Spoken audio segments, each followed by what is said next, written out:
All right, so we're gonna pick back up here with the first part of the math. So this should be the same way we've seen on the typical SAT math, where it's gonna escalate in difficulty as we go through. So this starts off really, really easy. Which has the same solution? Well, if I just subtract over 6, I'm gonna get 4x equals 12. So C is gonna be my right answer there. In the figure, line M is parallel to line N. What is the value of W? Well, this is kind of your classic angle figure that a lot of you may remember from math, but this angle measure is just going to be the exact same as this angle measure here. So our correct answer here is going to be D. You also get this kind of zigzag pattern as you're going through of all 4 of these are going to be the same. All right. What is the mean height? All right, let's take out our calculator here. 6, 10, 13, 2, 15, 22, 10, 4, 4. I think that's going to add up to 90, but I'm just going to be careful here so I don't make any little mistakes. So 6 plus 10 plus 13 plus 2 plus 15 plus 22 plus 10 plus 4 plus 4 plus 4. Oh, but I think I have some little error in here. Let's see if I missed something. 6 plus 10 plus 13 plus 2 plus 15 plus 22 plus... There we go. My mental math thought that was 90, and my mental math was correct. Equals 90. So now we are going to... I should have put parentheses here. So now we have 1, 2, 3, 4, 5, 6, 7, 1, 2, 3. We've got 10 of them. So we've just got to get back to the end. But when we divide this by 10, we're going to get that our answer here is going to be 9. The built-in desmos is going to be really, really helpful as we get to more of especially system of equations style questions for helping us solve them quickly. The given equation describes the relationship between the number of birds B and the number of reptiles R that can be cared for at a pet care business on a given day. If this business cares for 16 reptiles on a given day, how many birds can it care for on this day? Well, all we have to do is we have to plug in 16 for R here. So I'm not even going to write this out on my iPad, but pretty simply, 5 times 16 is going to equal 80, so our answer should be 0 here. But once again, I'm going to be a little bit cautious. Yeah, so when we plug in 16 for R, that's going to give us 80, and we're going to get 2.5 plus B plus 80 equals 80. So 2.5B is simply going to equal 0. All right, cube has an edge of 41 inches. What is the volume of the cube? Well, this is simply going to be the same. Volume of a cube is just side length cube, so this is going to be 41 to the third, which is going to give us our correct answer there. All right, 13 is p% of 25. Well, all I'd really do here is I would simply be doing 13 over 25, and so we'll pop that calculator back out again. 13 over 25 is going to equal 0.52. That is the same as 52%. Now, to be really careful when you're dealing with percentage questions like this, p% of 25, what is the value of p? So we're looking for the percentage, not the decimal, so 52 is going to be our answer there. A model predicts that the population of Springfield was 15,000 in 2005. The model also predicts that each year for the next 5 years, the population p increased by 4% of the previous year. So 4% of a previous value, this is going to be exponential growth and decay. All right, which of these is going to model it? Well, our starting value is going to have to be 15,000. So this gets rid of A and B. And since it's an increase, we're doing 1 plus 0.4. That's how we're going to get D there. What is a positive solution? These are going to be so easy. So one of the best things you can do anytime you're dealing with solutions and intersections for system of equations, so we can simply put it in y equals form. We can plug it into the graph. So we're going to add over our 4x squared, add over our 7x, and now we'll just get y equals 4x squared plus 7x minus 36. What you want to remember is your solutions are the same as your intersections. So if we're looking for our positive solution, it's going to be 2.25, which is going to be the same as 9 over 4. These questions are going to get really easy once you know how to handle them. This is far easier than having to do all the factoring like you would sometimes get on the no-calc section.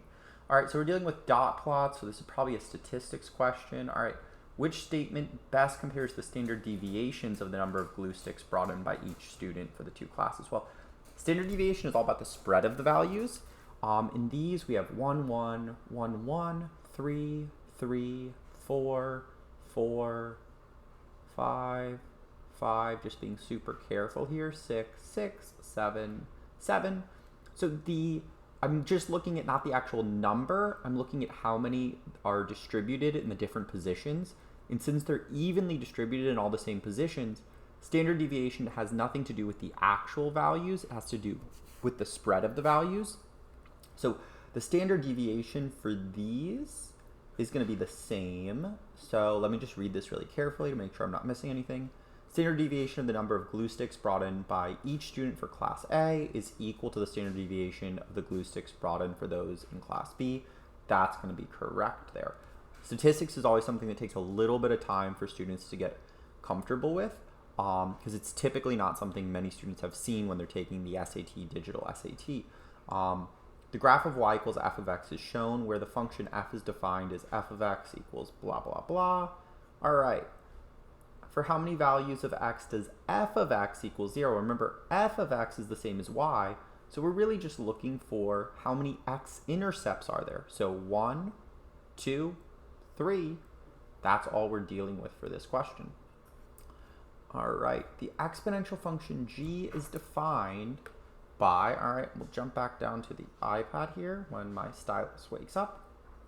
But the exponential function g is defined by g of x equals 19 times a to the x, where a is a positive constant. Okay, so we're going to go ahead and we are going to write out our original function here. So g of x equals 19 times a to the x. And now we're going to be given these values so we can plug them in. So now we know that 2,375, I'll get rid of my little stray mark up there, is going to be equal to g of 3, which is going to be the same as 19 times a to the third. So now we can simply divide by 19. So we'll use our desmos here.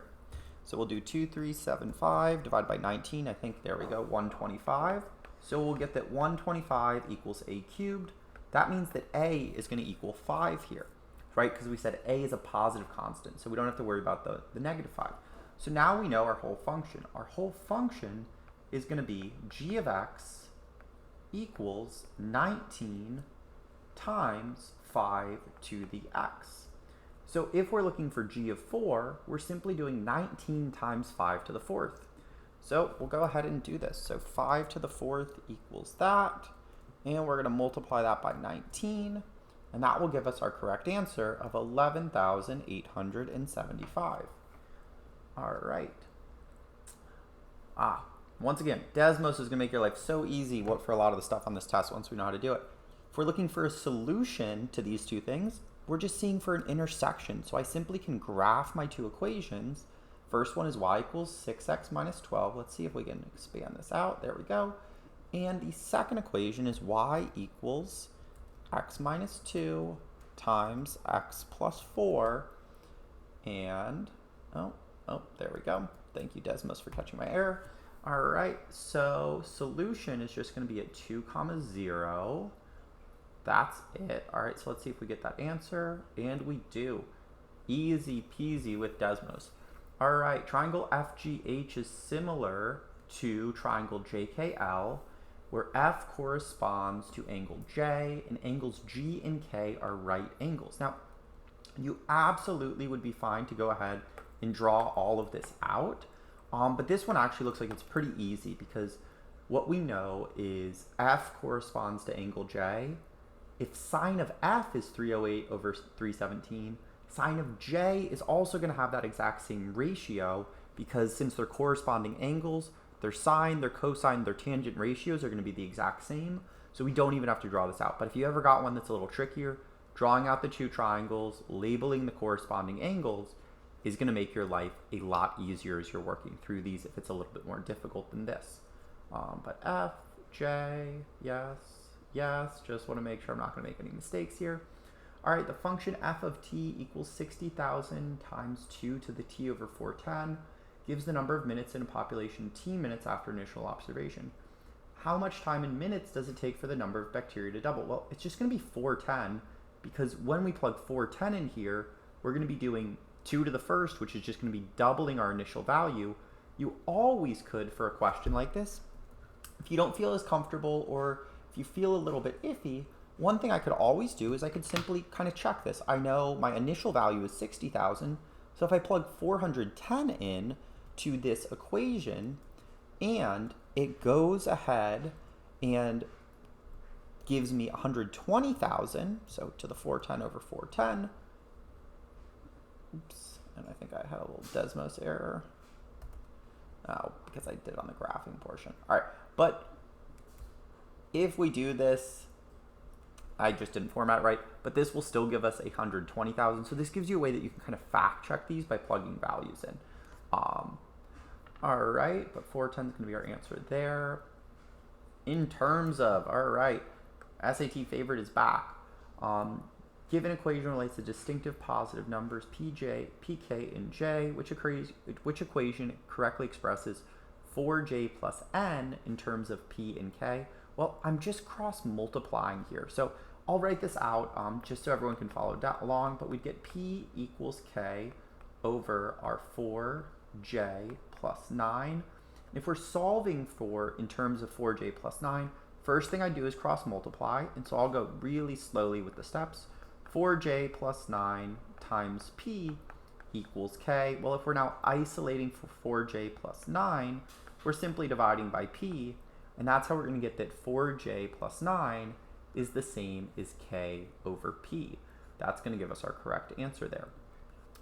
All right, line P is defined by 4y equals 8x, 4y plus 8x equals 6. Line R is perpendicular. So all we have to do is we're going to put this first equation into y equals mx plus b form, as I'm catching little mistakes I'm making here. And then we just are going to know that since it's perpendicular, it's going to be the negative reciprocal, which means, kind of in fancy math terms, all we're doing is we're flipping the sign and we're flipping the fraction. So we'll divide this by 4. We'll get y equals negative 2x plus 6 over 4. Now, this part does not matter for this problem at all. The only information we know about lines being parallel or perpendicular is the relationship of their slopes. So if it's perpendicular, I'm flipping the fraction, I'm flipping the sign. So this is the same as negative 2 over 1. That means my perpendicular slope is going to be 1/2. So I'll just do this as 0.5. Let's see how, cool, yep. So we still could submit everything in our smallest reduced fraction form, but 0.5 or 1/2 should be our answer there. Point O is the center of a circle. The measure of arc RS on this circle is 100 degrees. What is the measure of its associated angle? Well, central angle is directly proportional to the arc it intercepts. This is a really, really easy version of our question. I have a feeling in the other tests we'll see some more difficult ones that deal more with understanding the kind of relationship and dealing with actual numbers. But here, if they're in degrees, the measure of your arc is always the same as the measure of its associated central angle. So that's simply going to be 100 here. Which of the following could be the equation of the graph? Well, we could absolutely use desmos here. We could literally just plug in each of these answer choices and see which one matches this graph perfectly. So this is a super easy question as long as we're comfortable plugging into desmos, but we also can do it with a little bit of multiplicity rules and understanding our intercepts. So we're intercepting the graph at -5, 0, and +4. So that's where our x in front here is going to show us the 0, because -1/10 x equal to 0 is just going to equal 0, but our factors are going to be easier to spot. So +4, we're going to need a factor of x minus 4, so that's going to get rid of c and d, and then +5. Now we get to use the multiplicity. Since it is bouncing at -5, we're going to have to see x plus 5 squared. That's how b is going to be our answer. For the function, for x is greater than 0, the function f is defined as follows. So f of x equals 201% of x. This is probably one a lot of students are going to miss. If this is 201% of x minus 1, this would be an increasing exponential function, but this is simply going to be an increasing linear function. We could write this as y equals 2.01x, or f of x equals 2.01x. Either way would work for us, but this is going to be an increasing linear function. Same thing, if you're ever stuck for questions like this, plugging in values is a really good way of doing this. You could just start by plugging in 1, and then 2, and then 3, and as you do that, it's going to let you see, is this a constant increase? And in this instance, we're going to be simply increasing by 2.01 for every additional one versus an exponential one. So if you ever get stuck on questions like this, plugging in your own values can really take the test from being a little tricky to black and white. All right, the function g is defined by g of x equals f of x plus 5. For what value of x does g of x reach its minimum? Now, we're going to take a little bit of a shortcut here, but the real technical way that we would do this is if g of x is the same as f of x plus 5, we would first have to solve for f of x plus 5. So we'd have to do 4 times x plus 5 squared plus 64 times x plus 5 plus 262. And then we could use our negative b over 2a to find our maximum or minimum in this instance. But we're going to take a little fun shortcut here with desmos, and we're going to use our shifting rules to jump straight to the answer in a way quicker way. So we're going to go ahead and we're going to graph our original function, and we're going to see where the minimum occurs. So there we go. So our original minimum occurs at an x value of -8. So here's the sucker answer that the SAT puts in there if people forget to either do the shift or plug in the x plus 5.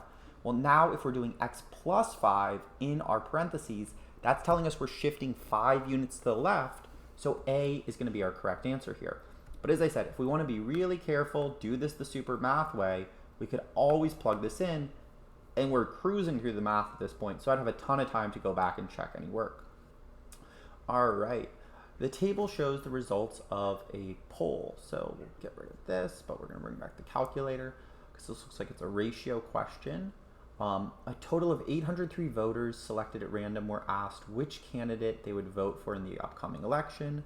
If 6,424 people, how many votes would Angel Cruz, by how many? Okay. So I could kind of see this was a ratio because I got the table and I saw this and I saw a new value. But all I'm really thinking about here, I want to be really careful. I guess we can't mark and highlight the questions here, but this is a classic question where a lot of students will miss this because instead of looking for how many votes he's going to win by, they're going to find how many votes Angel Cruz is going to get. But this really is just going to be a proportion here. So what we can do is 483 is to 803. Extra parenthesis I didn't need. But we can multiply this by the 6,424, and that's going to give us the 3,864 that he would get. But that's not going to be our right answer because we're looking for how many he would win by. Well, we would also want to go back through and we would want to solve for Terry Smith. Now, the real shortcut way that we could do this is we could solve for what percentages they are, find the difference in those percentages, and multiply that by 6,424. But don't need to take that super shortcut method here. We've got a ton of time on the clock. So now we'll do the exact same thing. 320 over our 803. Go back and put my parentheses in. And then we're going to multiply that by 6,424. So that's going to give us 2,560. So we're looking for the difference, between 3,864 and 2,560. And that's going to be 1,304. That's going to give us our correct answer there. All right, I think we're already at the end of the section here. This is the SAT math is the same. I know this is the first module, so the second one's going to pick up in difficulty. This is so much of the same classic stuff we've seen on the SAT time and time again. All right, in the given system of equations, A is a constant. The graph of the equation in the given system intersect at exactly 1 point. So we're probably dealing with our discriminant rules that we'll talk about in a second here. What is the value of x? Well, this is a tricky question. Now, you could kind of guess and check and probably plug in values for A and see which one would work, but what we're really doing here is if we're looking for where they're intersecting, we're always setting the equations equal to each other. So I would start off here by simply doing 3x plus A equals 2x squared minus, and my stylus died on me, so we're going to pause the video for half a second. No. All right, we're back with a stylus that works. So 3x plus A is going to equal our 2x squared minus our 21x plus 64.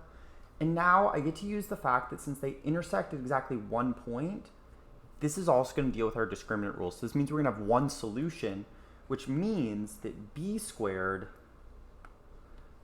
I got my stylus that isn't quite as good, b squared minus 4ac is going to have to equal 0. So I'm going to subtract over my 3x, I'm going to subtract over my a, and now I'm going to be able to identify my a, b, and c values, and this is going to let me solve for a. So 2x squared minus 24x plus 64 minus a. And so this is a really common concept that is tested a lot on the SAT, or your discriminant rules. If you don't know this, it's going to be really difficult to figure out this question. But now we can identify, well, A is going to equal 2, B is going to equal negative 24, and C is going to equal 64 minus A. So now we can use this equation so we can solve for A, and then we're going to be able to solve for their intersection point. So we're going to be doing negative 24 squared minus 4 times 2 times 64 minus A. And so now we'll go ahead back and grab our desmos calculator here. So negative 24 to the second is going to equal, always have to be really careful with desmos and how you're entering in. To technically enter it in like this. It's going to give us 576. Stylus. So this will give us 576 minus, this is going to be the same as negative 8. So we'll do negative 8 times 64 is going to give us minus 4 times 2. Oh, yeah, sorry. I added in the negative here. We'll just leave this here. So it should just be minus 512. I would have doubled up on my negative there if I made a mistake of putting that in. And then since we're subtracting the A, well, this is still going to be the same if we're doing the negative 8 multiplied by this and by this plus our 8A. So now we'll get to solve for A pretty quickly here. 576 minus 512 should give us 64. There we go. We know this is all going to be equal to 0, so 64 plus 8a equals 0. That's going to give us that 8a equals negative 64, and that a equals negative 8. Now we can go back and we can actually solve for this question here. So now that we know a equals negative 8, if I'm just looking for where they're intersecting, once again, I'm going to go back and make my life as easy as possible.